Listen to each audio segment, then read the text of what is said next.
With only 2 weeks remaining of the Premier League season, I think it's time for us to look back at Liverpool's season, discuss the ups, the downs, and as we look forward to next year, we need to discuss why Liverpool are the strangest Premier League champions of all time. But before we get into it, this is The Fine Print. We're a brand new channel, just starting up, as you may be able to tell by the view count, the subscriber count. So if you wouldn't mind dropping us a like, comment, even a subscription, it really does help us get our feet off the ground, help get the momentum, helps us create more content. Cheers, and let's get into it. This is why Liverpool are the strangest Premier League champions of all time. Now, before the comments section starts, I can already hear it, I can already read it. Where's this guy's Scouse accent? Well, you either support local or you support your dad's team. I went with my dad's team, of course, and can't really be considered a glory supporter, considering I grew up in the Roy Hodgson era of Liverpool Football Club, which was absolutely dire. And if you were a fan at this time, you will know that what's going on now is, it seemed worlds away, it seemed so unreachable. Yet Arne Slot's done it in his first season. And yet there are still fans complaining, saying it's an underwhelming season, we should have won more, there should have been more. And obviously the Trent, Alexander-Arnold stuff isn't helping. And this is all culminating to create quite a strange end to the season for Liverpool Football Club, because 2 weeks ago, when they were confirmed as champions, the euphoria was unimaginable. You know, I'll be there in a couple of weeks at the trophy parade. I've never done the trophy parade. I've never been in the area at the time, so this is my first one. And my excitement, like, it gives me goosebumps just thinking about it. And then we had the Salah news, the Van Dijk news, and it was, the atmosphere around the club just seemed through the roof. And this last week, it's just gone incredibly toxic. With the news about Trent Alexander-Arnold deciding to leave and go to Real Madrid. And on the back of that, we're looking at a team which has won the league comfortably, by the way, comfortably. And they require a rebuild. You know, there were 5, 6, 7, maybe even 8 players with question marks over their heads. I'm going to list them for you. We've got the likes of Diogo Jota, injury record. Does Slot fancy him? I think at the start of the season he did. And then, of course, injuries again crept in. Darwin Núñez, I think it's clear Slot doesn't fancy him. It's probably going to be off. Luis Diaz, again, the rumour mill about him going to Barcelona doesn't seem to quiet down. I know there was something earlier in the week like he'd like to stay. But who knows? Who knows with him? You know, often with South American players, it is their dream to play for a Real Madrid or a Barcelona. Chiesa, it's very likely that he'll be moved on, and that's 4 of your front 6.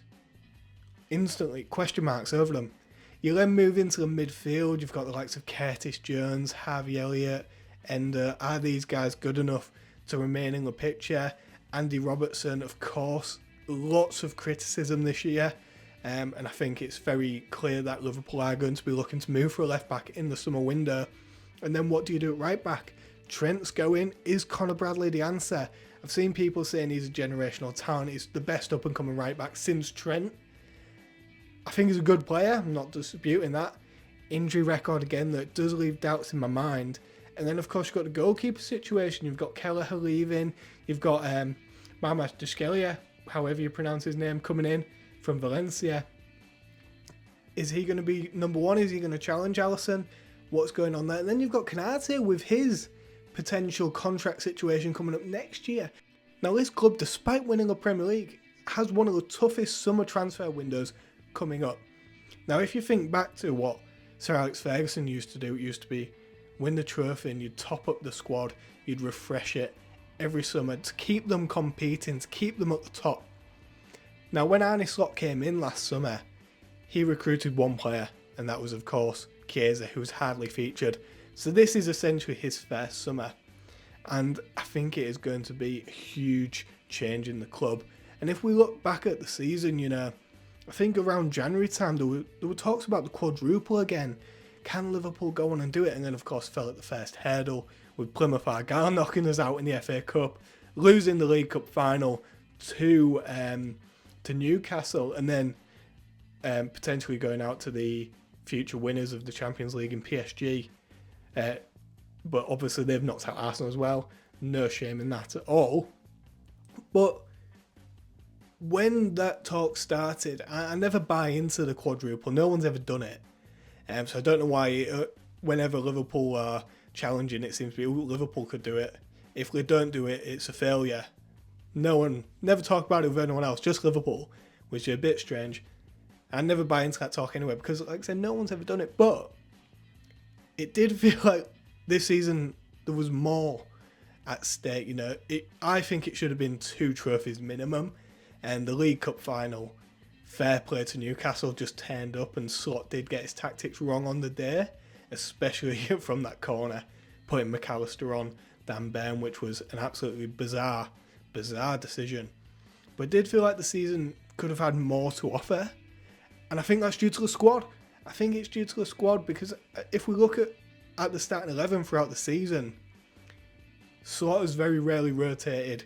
Sauer's been a mainstay. The midfield three of Grav, McAllister and Szoboszlai very rarely switched any of those guys out. Jones here and there. Endo comes on for the last 15 minutes.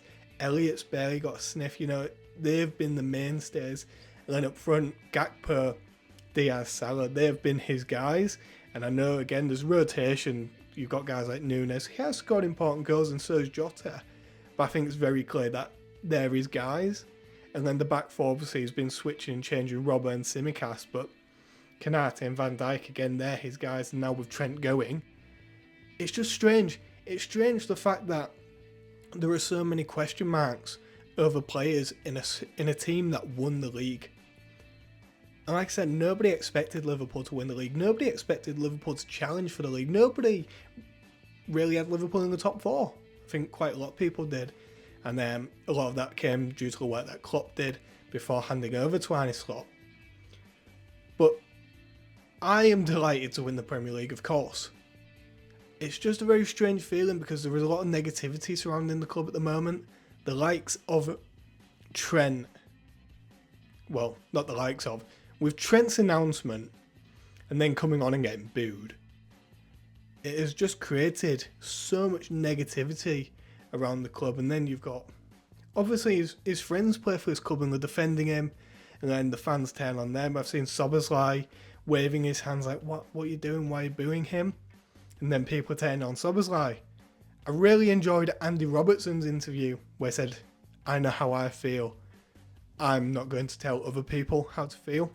I think that was the right way to handle it. And that's why Robertson's a legend, you know. He just gets the club.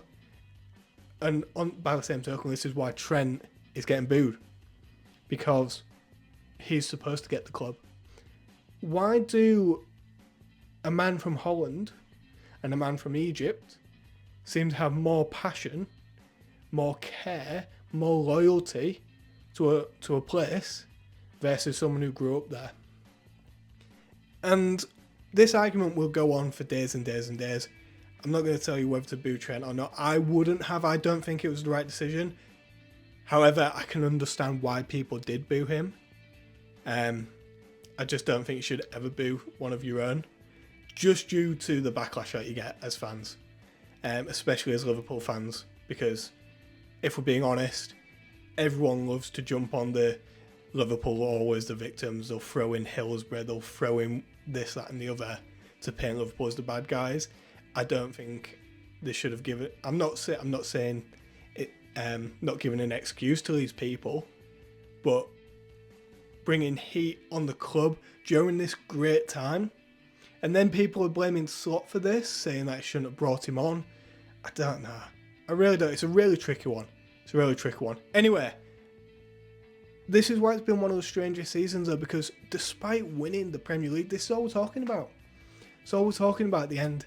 And this summer's going to be... It's going to be a bizarre one. It's going to be strange.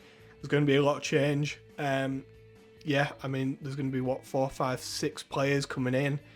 4, 5, 6 going out. It's going to be a weird one. Looking forward to it as always. Looking forward to a trophy parade in 2 weeks. But yeah, the strangest champions ever. I can't think of a team where they've essentially needed to overhaul nearly every position in the squad, despite winning it comfortably. Let me know in the comments. Thanks for watching. This has been The Fine Print. Like I said at the start, very new channel, just getting on our feet, so any support, any subscribes, any likes, comments really do help. And I'll see you next time. Take care.